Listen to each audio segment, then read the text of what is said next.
ইলিশ মাছের দাম কেজিতে 50 টাকা বেড়ে বিক্রি হচ্ছে 1700 টাকায়। চাষের মাছের দামও বেড়েছে কেজিতে 20 থেকে 30 টাকা পর্যন্ত। বিস্তারিত জানাতে চাঁদপুর ওয়্যারলেস বাজার থেকে যুক্ত হচ্ছেন সহকর্মী তালহা জুবায়ের। তালহা, জানাবেন ইলিশ কি কম ধরা পড়ছে কিনা? এছাড়া চাষের মাছের দামও বেশি দেখলাম, এর কারণ কি? এই সরবরাহ বাজারে নেই কেন? শাফিন, আপনি ঠিকই বলেছেন। আসলে চাঁদপুরের যেই স্থানীয় পদ্মা মেঘনা নদী রয়েছে, চাঁদপুরের মতলবুদ্ধ থেকে হাইমচরের চর ভৈরবী পর্যন্ত 70 কিলোমিটার এলাকা, সেখানে কিন্তু জেলেরা যে তাদের জাল নিয়ে ইলিশ ধরার জন্য নামছে, কিন্তু তাদের যে প্রত্যাশিত ইলিশ তা কিন্তু তারা পাচ্ছে না। যদিও এখন ইলিশের ভর মৌসুম, অর্থাৎ এই সময়টাতে কিন্তু জেলেদের প্রত্যাশিত যে ইলিশ, কাঙ্ক্ষিত ইলিশ, তারা কিন্তু এই সময়ের জন্য কিন্তু তারা অপেক্ষা করে থাকে, কিন্তু এবছর কিন্তু এখনো পর্যন্ত সেই কাঙ্ক্ষিত ইলিশের তারা দেখা পাচ্ছেন না, যার কারণে কিন্তু সরবরাহ কম বাজারে। যদিও আজকের বাজারে আমি এসে যা দেখতে পেয়েছি যে চাঁদপুরের মাছ কিন্তু বাজারে, চাঁদপুরের ইলিশ নেই বললেই চলে। যেই মাছ রয়েছে তা কিন্তু পার্শ্ববর্তী বিভিন্ন জেলার, বিশেষ করে দক্ষিণাঞ্চলের জেলার নোয়াখালী, হাতিয়া, সন্দ্বীপ, এই সমস্ত জেলায় ধরা পড়া ইলিশ কিন্তু বাজারে রয়েছে, এবং দাম কিন্তু যার কারণে খুব স্বাভাবিকভাবে কিন্তু কিছুটা চড়া বলে জানিয়েছেন ব্যবসায়ীরা।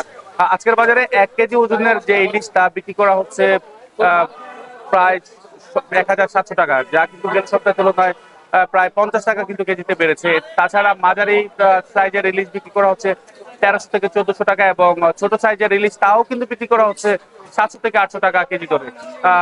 এছাড়া যে চাষের মাছ রয়েছে, সেখানে কিন্তু দেখতে পেয়েছি বাজারে এসে যে চাষের যেই পাঙাশ মাছ রয়েছে তা কিন্তু কেজিতে 10 থেকে 20 টাকা কমে 180 টাকায় কিন্তু আজকে বিক্রি করা হচ্ছে। তবে অন্যান্য মাছের মধ্যে তেলাপিয়া বিক্রি করা হচ্ছে 180 থেকে 250 টাকার মধ্যে, যা কিন্তু দাম কিন্তু কিছুটা বেড়েছে, এবং রুই, কাতল, মৃগেল সহ এই জাতীয় যে মাছ রয়েছে তাও কিন্তু কেজিতে 10 থেকে 20 টাকা বাড়তি দামে কিন্তু বিক্রি করা হচ্ছে।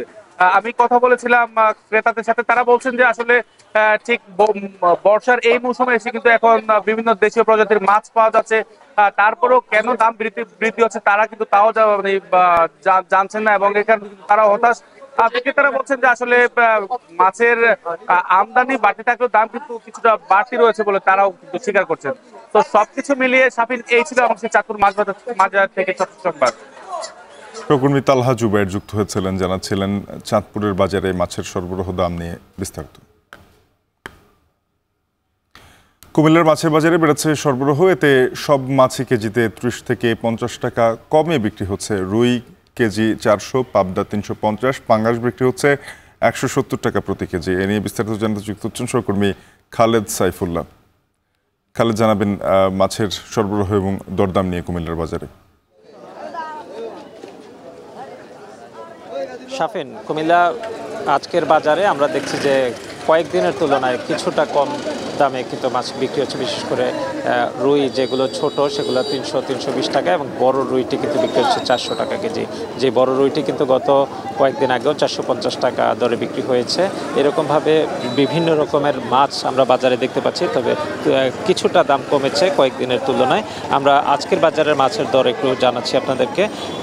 আজকে ছোট মাছ যেগুলো আমরা আসলে বাজারে খুবই চাহিদা রয়েছে, সেগুলো দেশি মাছ বলে যেগুলো বিক্রি হচ্ছে, চিংড়ি, ছোট চিংড়ি, সেগুলো 700 টাকা কেজি, বাইং মাছ 600 টাকা কেজি, চান্দা 200 টাকা কেজি, পাবদা 350 টাকা কেজি, মলায়া 300 টাকা কেজি। এখানে তেলাপিয়া মাছ ছোট এবং মাঝারি যেগুলো, সেগুলো বিক্রি হচ্ছে 200 টাকা কেজি, বড়টি 250 টাকা কেজি। শিং মাছ এখানে বিক্রি হচ্ছে 450 টাকা, গার্স কার্প এখানে 320 টাকা, এবং কাতলা মাছ ছোটটি 400 টাকা, বড়গুলো 450 টাকা কেজি ধরে বিক্রি হচ্ছে। ট্যাংরা মাছ এখানে দামে বিক্রি হচ্ছে 1000 টাকা কেজি, এবং শৈল মাছ 900 টাকা কেজি। এখানে বিক্রেতারা যারা এখানে মাছ নিয়ে আসেন তারা কুমিল্লার প্লাবনভূমি থেকেই মূলত মাছ সংগ্রহ করে থাকেন, এবং চান্দিনা, বরুড়া, নিমসার, সেগুলো যে এলাকাগুলোতে মাছ উৎপাদন হয় সেখান থেকে কিন্তু তারা মাছ নিয়ে আসেন। তারা বলছেন যে গত কয়েকদিন আগেও মাছের দাম একটু বাড়তি ছিল, যানবাহনের ভাড়া বেশি ছিল, সে কারণে দাম বাড়তি ছিল। তবে আজকের বাজারে তুলনামূলকভাবে কিছুটা দাম কমেছে, এবং ক্রেতারাও সেটাই কিছুটা কম দামে পাবেন বলে তারা আমাদেরকে বলছেন। আজকে আমরা অন্যান্য বাজারগুলোতে অন্যান্য যেমন ব্রয়লার মুরগির দাম আমরা দেখছি যে কিছুটা কমেছে। সেখানে 150 টাকা কেজি বিক্রি হচ্ছে ব্রয়লার মুরগি, সোনালী বিক্রি হচ্ছে 270 টাকা কেজি, এবং ডিম বিক্রি হচ্ছে 50 টাকা হালিতে, এবং গরু এখানে বিক্রি হচ্ছে 750 টাকা, এবং খাসির মাংস বিক্রি হচ্ছে 1000 টাকা কেজি। তারপরেও কিন্তু ক্রেতারা বলছেন যে সাধারণ মানুষের ক্রয় ক্ষমতার মধ্যে আনার জন্য বাজারে নিয়মিত মনিটরিং প্রয়োজন, তাহলে হয়তো বাজার স্থিতিশীল থাকবে। এই ছিল কুমিল্লার বাজার থেকে সবশেষ খবর। কর্মী খালেদ সাইফুল্লাহ যুক্ত হয়েছিলেন কুমিল্লার বাজার থেকে, জানাচ্ছিলেন মাছের দরদাম নিয়ে।